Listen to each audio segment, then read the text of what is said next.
Hi പ്രിയമുള്ള സുഹൃത്തുക്കളെ, Hamas തീവ്രവാദികളെ ആനപ്പുറത്ത് എഴുന്നള്ളിച്ച ആളുകൾക്കെതിരെ ഒരു വാക്കുമിണ്ടാൻ, ഒരു പ്രതിഷേധമൊന്ന് കുത്തിക്കുറിക്കാൻ സാധിക്കാത്ത ഇടതു വലതു മുന്നണികളുടെ കപട മതേതരത്വം നിങ്ങൾ തിരിച്ചറിയണം. കാരണം 4 വോട്ടിനു വേണ്ടി മുട്ടിലിഴയുന്ന ഇവർ ഏത് രൂപത്തിലുള്ള മതേതരത്വമാണ് നമുക്ക് മുമ്പിൽ എടുത്തു വെച്ച് പരിഗണിക്കുന്നത് എന്ന് നമുക്കൊന്ന് മനസ്സിലാക്കി തരണം. ഇവിടെ ഭീകരവാദികൾക്കും തീവ്രവാദികൾക്കും വേരോട്ടമുള്ള മണ്ണാണെന്ന് നമുക്കറിയാം. എന്നാൽ സൗദി അറേബ്യ അടക്കമുള്ള രാജ്യങ്ങൾ തീവ്രവാദ സംഘടനയാണ് എന്നും ഭീകരവാദ സംഘടനയാണ് എന്നും പറഞ്ഞും എഴുതി മുദ്രകുത്തിയ ഈ സംഘടനയെ കേരളത്തിലെ മലയാളികൾക്കാണോ ഇത്രയധികം പ്രിയം? ചോദിച്ചു പോകുന്നതാണ് ചില സന്ദർഭങ്ങളിലെങ്കിലും.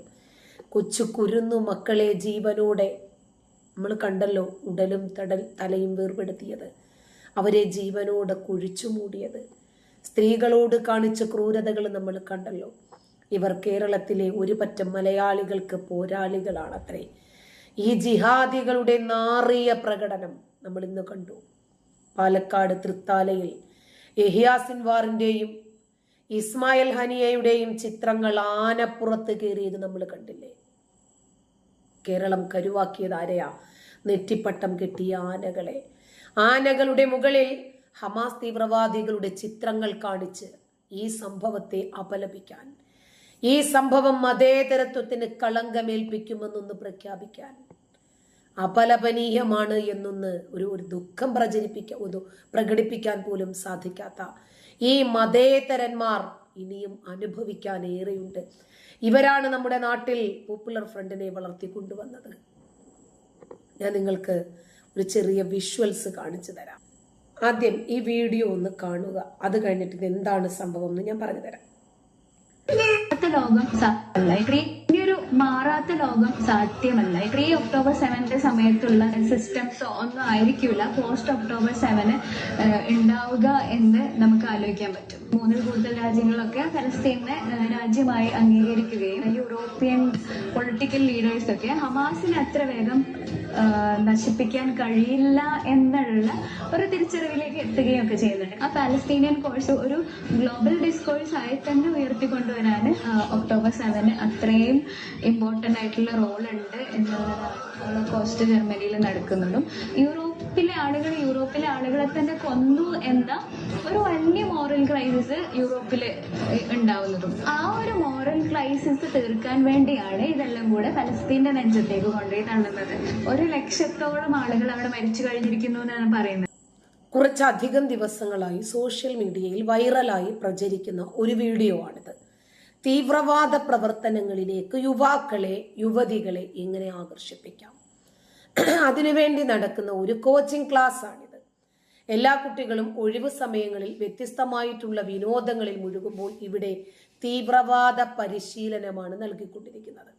ഈ കുട്ടികൾക്ക് എവിടെ നിന്നാണ് കോച്ചിങ് ലഭിക്കുന്നത് എന്നൊന്ന് ചിന്തിക്കുന്നത് നല്ലത്. അതായത് ഇതിലേക്ക് ആകർഷിപ്പിക്കുന്നതിന് വേണ്ടി 2022 ഒക്ടോബർ 7 ഇസ്രയേലിൽ ഹമാസ് ഭീകരർ നടത്തിയ ജൂത കൂട്ടക്കൊലകളെ എങ്ങനെയാണ് ന്യായീകരിക്കുകയും മഹത്വവൽക്കരിക്കുകയും ചെയ്യുക എന്നത് നമുക്കൊന്ന് കാണാൻ പറ്റും ഈ ഒരു പ്രസ്താവനയിൽ നിന്ന് മാത്രം. ഇതെവിടെ നിന്നാണെന്ന് അറിയാമോ? ഡൽഹിയിലെ ജാമിയ മില്ലിയ ഇസ്ലാമിയ യൂണിവേഴ്സിറ്റിയിൽ പഠിക്കുന്ന പോപ്പുലർ ഫ്രണ്ടിന്റെ വിദ്യാർത്ഥി വിഭാഗമായ ക്യാമ്പസ് ഫ്രണ്ടിന്റെ ജിഹാദികളുടെ ക്ലാസ് ആണിത്. മലയാളി ഇസ്ലാമിക ഭീകരർ ഡൽഹിയിൽ കോളേജ് ക്യാമ്പസുകളിൽ സജീവമാകുന്നു എന്നതിന്റെ സൂചന കൂടിയാണിത്. ഇവരെത്രമാത്രം സജീവമാണ് എന്ന് ചിന്തിക്കണമെങ്കിൽ നോക്കാം. നമസ്കാരം. കഴിഞ്ഞ ദിവസം കർണാടകയിലെ ബെലഗാവി ജില്ലയിൽ ഒരു മുൻ കോൺഗ്രസ് MLA ഒരാൾ തല്ലിക്കൊന്നിരുന്നു. ഗോവയിൽ നിന്നുള്ള മുൻ കോൺഗ്രസ് MLA ലാവു മാംലേദാറിനെയാണ് ഒരു ഓട്ടോറിക്ഷ ഡ്രൈവർ, കേവലം ഒരു ഓട്ടോറിക്ഷ ഡ്രൈവർ തല്ലിക്കൊന്നത്. ഇതിന്റെ വീഡിയോ ദൃശ്യങ്ങൾ അടക്കം ഇപ്പോൾ സമൂഹ മാധ്യമങ്ങളിൽ ലഭ്യമാണ്. ഈ വീഡിയോ ദൃശ്യങ്ങൾ നമുക്ക് കാണിക്കാൻ സാധിക്കാത്തത് കൊണ്ട് മാത്രം, കാരണം ഒരാളെ തല്ലിക്കൊല്ലുന്ന ഒരു വീഡിയോ ആണ്, അതുകൊണ്ട് മാത്രമാണ് ആ ദൃശ്യങ്ങൾ ഇപ്പോൾ കാണിക്കാൻ സാധിക്കാത്തത്. പക്ഷേ ഇന്നലെ മുതൽ തന്നെ സമൂഹ മാധ്യമങ്ങളിൽ ആ വീഡിയോ വൈറലാണ്. പ്രേക്ഷകരെല്ലാം അത് കണ്ടിട്ടുണ്ടാകും എന്ന് വിചാരിക്കുന്നു. ആ രീതിയിൽ ഒരു വീഡിയോ, ആ വീഡിയോയിൽ നമ്മൾ കാണുന്നത് ഈ പറയുന്ന MLA ലാവു മാംലേദാറും കാറും അതുപോലെ തന്നെ അവിടുത്തെ ഒരു ലോക്കൽ ഓട്ടോറിക്ഷ ഓട്ടോറിക്ഷയുമായി ചെറിയ രീതിയിൽ ഒരു തട്ടമുട്ടോ ഉണ്ടാകുന്നുണ്ട്, ചെറിയൊരു ആക്സിഡന്റ് ഉണ്ടാകുന്നുണ്ട്. അതിനുശേഷം അവർ വലിയൊരു തർക്കത്തിലേക്ക് പോകുന്നു. തർക്കത്തിനൊടുവിൽ ഈ ഓട്ടോറിക്ഷ ഡ്രൈവർ വളരെ പ്രായം ചെന്ന 68 വയസ്സോ മറ്റോ ആണ് ഇയാൾക്ക് ലാവോ മാമലേദാറിനുള്ളത്. അദ്ദേഹത്തെ ഈ ഓട്ടോ ഡ്രൈവർ വളരെ ചെറുപ്പക്കാരനായ 20-25 വയസ്സ് പ്രായം തോന്നിക്കുന്ന ചെറുപ്പക്കാരനായ മുജാഹിദ് എന്ന പേരുള്ള ഈ ഓട്ടോ ഡ്രൈവർ മർദ്ദിക്കുന്നുണ്ട്. 3-4 തവണ നന്നായി ഈ ലാവു മാമലേദാറിന്റെ മുഖത്ത് മർദ്ദിക്കുന്നുണ്ട്. അതിനുശേഷം ഈ തല്ല് കൊണ്ടതിന് ശേഷം ഇദ്ദേഹം ഹോട്ടലിന്റെ സ്റ്റെപ്പിനരികിലേക്ക് വരുന്നു. ഉടൻ തന്നെ, അത് നിമിഷങ്ങൾക്കുള്ളിലാണ്, അദ്ദേഹം കുഴഞ്ഞു വീഴുന്നു. അദ്ദേഹത്തെ പിന്നീട് അടുത്തുള്ള ഒരു സർക്കാർ ആശുപത്രിയിലേക്ക് കൊണ്ടുപോകുന്നു. പക്ഷേ അവിടെ എത്തുന്നതിന് മുമ്പ് തന്നെ അദ്ദേഹം മരിച്ചിരുന്നു. ഇത് തീർച്ചയായും തല്ലിക്കൊന്നു എന്ന് വ്യക്തമാണ്. CCTV ദൃശ്യങ്ങൾ വ്യക്തമാണ്. പ്രതി ആരാണെന്ന് വ്യക്തമാണ്. പ്രതി ഇപ്പോൾ കസ്റ്റഡിയിലുണ്ട്. ഈ ലാവു മാമലേദാർ എന്ന് പറയുന്ന കേരളത്തിലായിരുന്നെങ്കിൽ വാർത്ത എങ്ങനെയാണ് വളഞ്ഞു വരിക എന്ന് അറിയാലോ.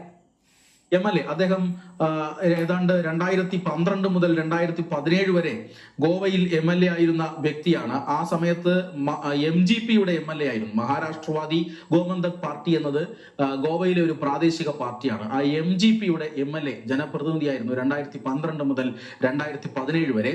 വീണ്ടും അദ്ദേഹം തെരഞ്ഞെടുപ്പിൽ മത്സരിച്ചുവെങ്കിലും സിറ്റിംഗ് സീറ്റ് നിലനിർത്താൻ കഴിഞ്ഞില്ല. പിന്നീട് അദ്ദേഹം തൃണമൂൽ കോൺഗ്രസിലേക്ക് പോയി. അവിടെ ഏതാണ്ട് 1 മാസം മാത്രമാണ് അദ്ദേഹത്തിന് പ്രവർത്തിക്കാൻ കഴിഞ്ഞത്. അതിനുശേഷം വീണ്ടും പാർട്ടി വിട്ട് അദ്ദേഹം ഇന്ത്യൻ നാഷണൽ കോൺഗ്രസിലേക്ക് വന്നു. അന്ന് മുതൽ അദ്ദേഹം ഇന്ത്യൻ നാഷണൽ കോൺഗ്രസിന്റെ പ്രവർത്തകനാണ്, നേതാവാണ്. അദ്ദേഹം ഈ രാഷ്ട്രീയത്തിലേക്ക് വരുന്നതിന് മുമ്പ് കേവലം ഒരു രാഷ്ട്രീയക്കാരനല്ല. രാഷ്ട്രീയത്തിലേക്ക് വരുന്നതിന് മുമ്പ് അദ്ദേഹം ഒരു പോലീസ് ഉദ്യോഗസ്ഥനായിരുന്നു. DYSP റാങ്കിൽ വിരമിച്ച ഒരു പോലീസ് ഉദ്യോഗസ്ഥനായിരുന്നു.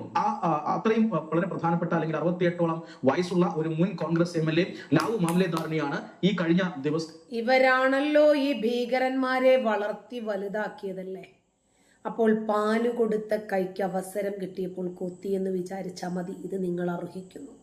ഒരു മരണത്തിൽ സന്തോഷിക്കുന്നതല്ല, മറിച്ച് പോപ്പുലർ ഫ്രണ്ട് പോലെയുള്ള ഭീകര സംഘടനകൾക്ക് വെള്ളവും വളവും കൊടുത്ത് വേണ്ടുന്ന സാഹചര്യത്തിലെല്ലാം അവർക്ക് പിന്തുണ നൽകി, ആത്മബലവും ആത്മവിശ്വാസവും നൽകി ഇത്രയും വളർത്തിക്കൊണ്ടുവന്നത് നമ്മുടെ കഴുത്തെടുക്കാനാണ് എന്ന് ചിന്തിച്ചില്ല.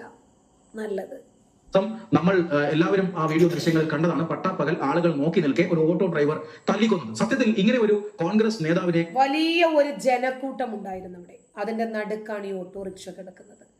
അദ്ദേഹത്തിന്റെ ഈ 68-കാരന്റെ മുഖത്ത് മാറി മാറി മാറി മാറി ഇദ്ദേഹം ഇങ്ങനെ പ്രഹരിക്കുക. അതായത് ഇല്ല ബോക്സിങ് താരങ്ങളൊക്കെ ചെയ്യില്ലേ, ബോക്സിങ് പോലെ ആ മനുഷ്യൻ, അപ്പോൾ തന്നെ ആ മനുഷ്യൻ കുഴഞ്ഞു വീഴുകയാണ് ചെയ്തത്. ഇയാൾ കൊല്ലാൻ വേണ്ടി തന്നെ ചെയ്തതാണ് എന്ന് അവന്റെ ID കണ്ടാൽ തന്നെ അറിയാം. കാരണം ഇവൻ 25 വയസ്സും ഇയാൾ 68-കാരനും.